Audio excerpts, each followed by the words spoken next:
Marta, buen día. Hola, buenos días, Dani. Buenos días a todas las personas que se conectan en este momento a este podcast y a todas aquellas que van a ver este programa más tarde. Marta, ¿podrías presentarte para la audiencia que aún no te conoce? Oh, sí, bueno, mi nombre es Marta Cadavid, soy una apasionada por todo el tema de administración de riesgos, especialmente aquellos que vienen o están directamente relacionados con el comportamiento humano. Y soy el CEO de No Frau Latam. Perfecto. Marta, tus diapositivas están visibles. Cuando Ujú. gustes puedes empezar. Bueno, Dan, el tema de hoy es sobre liderazgo. Infortunadamente hoy estamos en una crisis de líderes. Lo vemos como por todos los lados. Es triste prender el televisor y pues ver las noticias. De hecho, uno no debería ver tantas noticias, pero es muy particular donde vemos cómo esos líderes que se vuelven el ejemplo a seguir, el role model, el famoso role model, los que van a estar por mucho tiempo liderando nuestro futuro económico, político, social, están como en un campeonato de comportamientos antiéticos. Pero al mismo tiempo, desarrollando el tema de este podcast, quise traer ejemplos de cómo se ve el liderazgo negativo, hostil, peligroso dentro de las organizaciones. Las personas que ya me conocen saben que yo permanentemente estoy proveyendo ejemplos de cómo esos actos deshonestos se ven en la organización, porque a veces pensamos que el fraude, la corrupción, el acoso laboral, el acoso sexual, la violación al todo el tema de cumplimiento es muy técnico, pero realmente un líder negativo habla de esta manera. Hoy, por ejemplo, les estoy presentando una conversación de alguien donde para poder tener una mejor posición dentro de la organización, tiene que aceptarle a su jefe, que es su líder, estar un fin de semana con ella. Y a pesar de que ella no se sienta incómoda, sabe que si no lo acepta, pues la van a sacar de la empresa. Hoy sufrimos tanto de liderazgo que el reporte de las naciones nos entrega información súper importante de cómo el fraude y sus tipologías a nivel global se expresan, se manifiestan. De hecho, si nosotros pudiésemos tener el reporte de las naciones como esa Biblia o como ese documento que todos los días lo leemos, lo disectamos, abrimos una página y decimos, bueno, ¿qué trae hoy? ¿Qué puedo estudiar hoy? Se van a dar cuenta que el reporte de las naciones ofrece información súper especial. Y para enfocarnos en el tema de hoy, quiero mostrarles cómo hay una relación muy particular entre la educación y las pérdidas, entre la posición del perpetrador y las pérdidas, entre el tiempo del perpetrador y las pérdidas. Y resulta que entre más educación la persona tenga, el perpetrador, en este caso, las pérdidas de esos eventos económicos catastróficos van a ser mayores, es decir, el impacto de ese evento de fraude, por ejemplo, va a ser mayor. Y si de pronto la persona tiene una posición alta en la organización, aunque eso no debería ser, pero si es un C-level, si pertenece a la junta directiva, si es el presidente de la organización, el impacto de esos actos deshonestos, el impacto económico es muchísimo mayor. Y si a eso le anexamos que ya lleva mucho tiempo en la compañía, X cantidad de años, más de 5 años, va a ser mucho mayor. Y lo peor es que cuando el fraude se comete por los mismos dueños, por el board director, el impacto es muchísimo mayor. Entonces hoy estamos encontrando que muchos de los planes que tenemos para poder controlar el fraude, la corrupción y todas estas tipologías, parece que las estamos desplegando donde no es, porque uno de los errores grandes que estamos viendo es esos programas, esos controles, esas políticas, muchas veces van hacia las personas de operaciones, hacia las personas que cuando cometen un fraude, ese fraude no tiene un impacto tan grave. Entonces hemos estado escuchando, o por hace rato, un tema de el tono a la cabeza, el empuje en el medio y el zumbido en el piso. Hoy estamos hablando de cómo enseñarle a esos grupos que están ahí en el tono en la cabeza, en el empuje en el medio y en el zumbido en el piso, cómo sensibilizarlos. Y de hecho, hoy lo que yo quiero es sensibilizarlos de cómo nosotros hoy podemos influenciar de manera positiva a que las personas hagan lo correcto. Muchos habrán perdido la batalla en cuanto a pensar que la influencia hoy de nuestros políticos, de las personas que están todo el tiempo en social media, ya no justifica. Y es doloroso ver, por ejemplo, que hoy la mayoría de los jóvenes están más pendientes de cuál es el último hit musical, cuál es el último hit en cuanto a fashion. Hoy vemos influencers haciendo X cantidad de dinero simplemente mostrando lo que se comen, tomándose en un café. Y cuando alguien, independiente de quien sea, quiere hablar de temas éticos, de integridad, de cómo mejorar nuestro comportamiento, no se toma esto en cuenta. Personalmente, cuando yo he estudiado estos temas o me pongo en la tarea de hacerlo, me encuentro con colegas que sienten la misma, llamémoslo de alguna manera, angustia. Y es que el futuro de nuestras generaciones se está viendo enmarcado no por la integridad que traemos de nuestros abuelos, de nuestros antepasados, de esa ética que genera, esos valores que son fuertes, sino que hoy ya vemos cómo se están cambiando. Es como si le hubieran dado la vuelta un poquitico más a ese juguetito para poder que cante o baile de una manera diferente. Y eso lo estamos viendo en las organizaciones. Las organizaciones son el conjunto de todos esos pensamientos, de toda la educación, de la carga educativa, de la carga cultural, de la carga histórica, del ADN, y todas las personas que vamos a las organizaciones.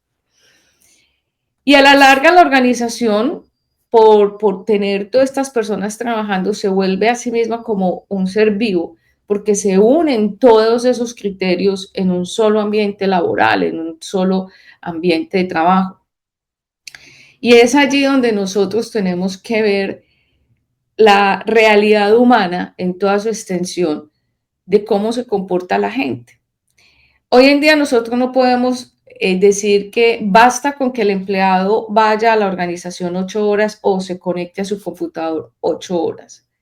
No, hoy tenemos una crisis de líderes. Y este podcast lo quiero determinar de esta manera, casi que haciendo una tarea de primeros auxilios, donde nada más yo tengo la bandita esta que le ponen a uno cuando uno se vacuna, porque si, es casi, no imposible, pero es complicado hablar de estos temas cuando posiblemente ahorita a las 8:30 de la mañana alguien, un líder, va a modificar los estados financieros de una organización.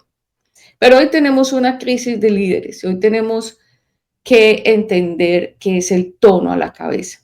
Este podcast está dirigido para aquellas todas personas que quieren entrar en un mundo corporativo, ser líderes corporativos, líderes de personas, quieren subir la escalera, aquellas mujeres que quieren romper el techo de cristal.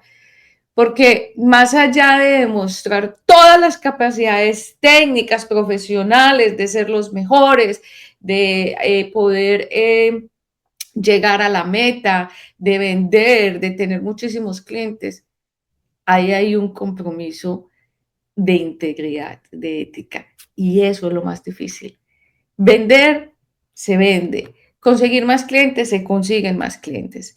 Pero mantener la rectitud, defender los valores, mantener la ética mínima, la ética básica. Hoy ya llamamos la ética básica.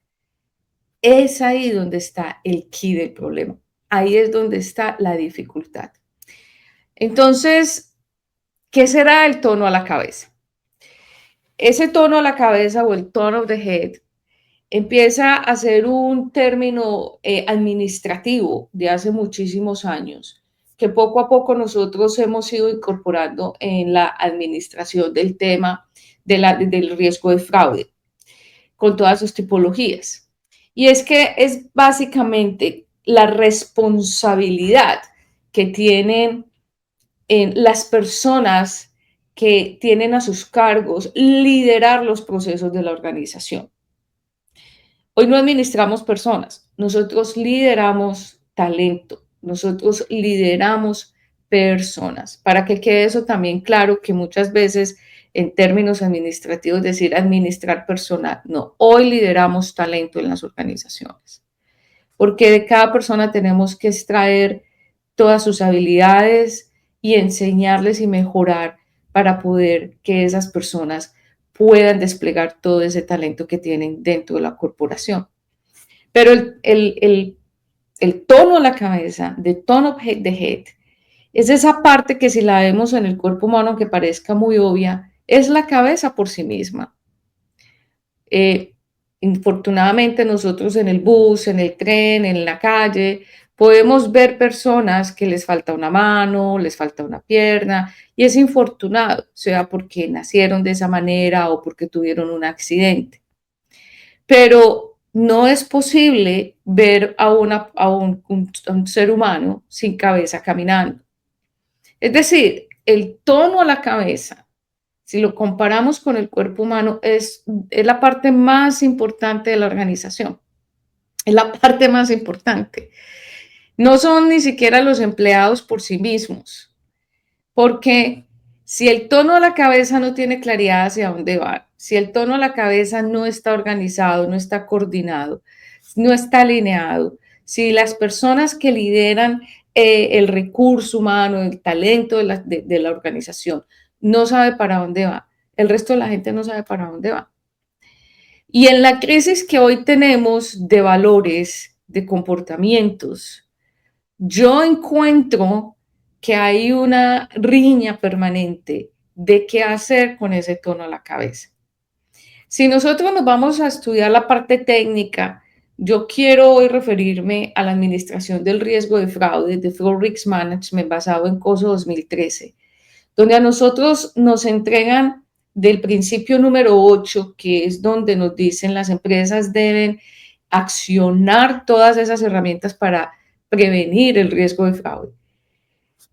Se despliega en estos 5 principios, donde el principio número 1 es el gobierno corporativo. Y es muy claro lo que nos dice de Fraud Risk Management aquí. ¿Por qué es el primero? ¿Por qué no es el último? ¿Por qué no puede ser el último o por qué no puede ser un anexo? No, tiene que ser el primero, porque si esto no funciona, si el gobierno corporativo no entiende estos parámetros, pues el resto no va a funcionar, el resto de la estrategia no va a funcionar. Pueden haber unos auditores excelentes, un equipo de investigación maravilloso, los mejores auditores forenses, pueden tener el mejor sistema de monitoreo, pero si el gobierno corporativo, si ese principio número 1, que en este momento nos lo está mostrando como el tono a la cabeza, no funciona, el resto no va a funcionar. Y no va a funcionar la estrategia antifraude, y no va a funcionar la estrategia de venta, nada va a funcionar en la organización. Entonces, cuando yo hablo de ese tono a la cabeza, yo lo traigo como esta punta de esta pirámide. Yo amo los triángulos porque más allá del triángulo del fraude, que a mí me parece maravilloso, ahora vamos a tocar ese tema. El tono a la cabeza es la punta de esa pirámide, es lo más alto, porque allí es donde nosotros vamos a ver el board de la organización o la junta directiva o el consejo directivo, va a estar el comité de auditoría, va a estar la auditoría interna y de hecho van a estar parte de los vicepresidentes de la organización. Es decir, que nosotros tenemos esa responsabilidad enorme cuando pertenecemos a un board, cuando ya estamos en un C-level en una organización. A eso están los chief officers. Nosotros tenemos que entender que tenemos una responsabilidad enorme porque somos prácticamente el ejemplo que vamos a dar dentro de la organización. De hecho, en el triángulo del fraude, en uno de sus metamodelos, se habla de la cultura. Pero no se habla solo de la cultura de la sociedad, sino de la cultura corporativa. Y es muy simple. Cuando nosotros vemos en una organización que ese tono a la cabeza es centrado, que ese tono a la cabeza es sólido, pues eso de alguna manera se refleja en toda la parte cultural. Los seres humanos, infortunadamente, somos muy vulnerables. Y no me canso de decirlo, somos frágiles. Porque cuando analizamos o utilizamos el triángulo del fraude para analizar el comportamiento humano, hemos encontrado un factor común que se llama prioridad individual. La prioridad individual se basa en que yo, como ser humano, Marta Cadavid, si tengo una dificultad personal, en el común voy a poner esa dificultad personal como prioridad antes que la organización. Y cuando analizamos los temas, los actos de fraude, corrupción, los temas de riesgo psicosocial, encontramos ese factor común. La gente piensa que sus problemas personales van primero que la organización. Y hoy nosotros comprobamos todos los días cómo la teoría del triángulo del fraude y la hipótesis sobre el comportamiento humano toma más fuerza, una teoría que fue creada en los años 1950 por Donald Creasy. Hoy lo vemos y lo vemos más acentuado en las personas que tienen que ejercer ese tono a la cabeza, el tone of the head. Hoy esas personas que pertenecen a esos C-levels, que tienen esa responsabilidad tan grande de liderar el resto de la organización, son las personas que cometen fraudes con un impacto económico muchísimo más fuerte, son las personas que más revientan la norma. Por eso yo hablo de que estamos en una crisis. Y estamos en una crisis donde influenciar el comportamiento humano demostrando que la norma se puede reventar, que el pecado se puede esconder. Estamos viviendo una crisis donde hacer lo bueno de pronto no justifica. A mí muchas personas me preguntan, Marta, es que a mí me sacaron de la organización porque yo usé el canal de denuncias, porque yo no estuve de acuerdo con algo indebido que se iba a hacer. E infortunadamente, esa persona no es la única persona que me ha contado sus vicisitudes y problemas simplemente por hacer lo correcto. Pero situaciones como estas, donde el presidente de una compañía tiene claridad, y voy a leer la alerta para que sientan la dificultad que hoy, en la que estamos hoy viviendo. Tenemos un pecado. No sabemos exactamente de quién proviene ese dinero. No hay trazabilidad de tesorería para saber si ese dinero es bien habido. Poder salir de este pecado significa cerrarle la puerta a muchos clientes y no ser rentables o incluso cerrar el negocio. Toca vivir con el pecado. Esta conversación no es una conversación de un mensajero que hace los domicilios en su motocicleta. No. Esta conversación no es de la persona que amablemente mantiene la compañía limpia. y resplandeciente. Esta alerta no es de la niña que atiende la persona cuando llega a pagar los productos en la caja. No. Este mensaje es del presidente de una compañía, de un líder, de un role model que se supone que uno tiene que seguir, del que tiene que dar ejemplo. A esto me refiero.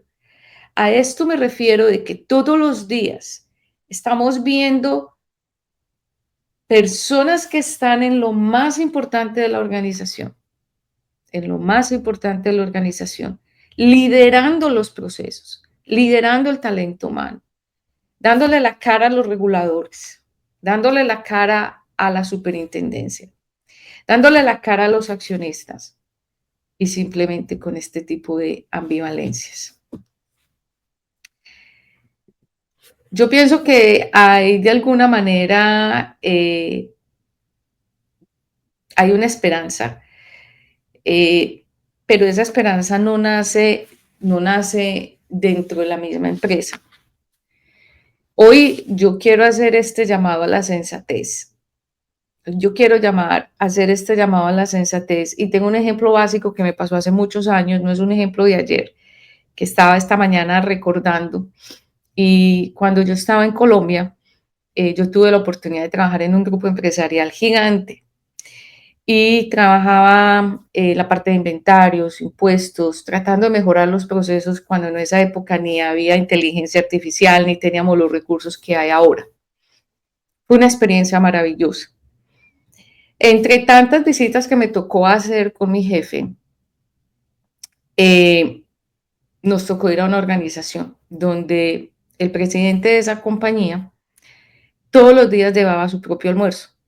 Su esposa madrugaba, le hacía el almuerzo, se lo empacaba en una lonchera, como a todos nosotros, y él se iba para la empresa a trabajar. De hecho, me acuerdo que él llegaba, era de las primeras personas que llegaba. Y siempre llegaba, no permitía que le llevaran su café. No, él iba y buscaba su propio café. Y a la hora del almuerzo, él se iba para la cafetería donde todos los empleados almorzaban. Al principio para él fue muy interesante la experiencia. Este es un personaje que no se incomoda, no.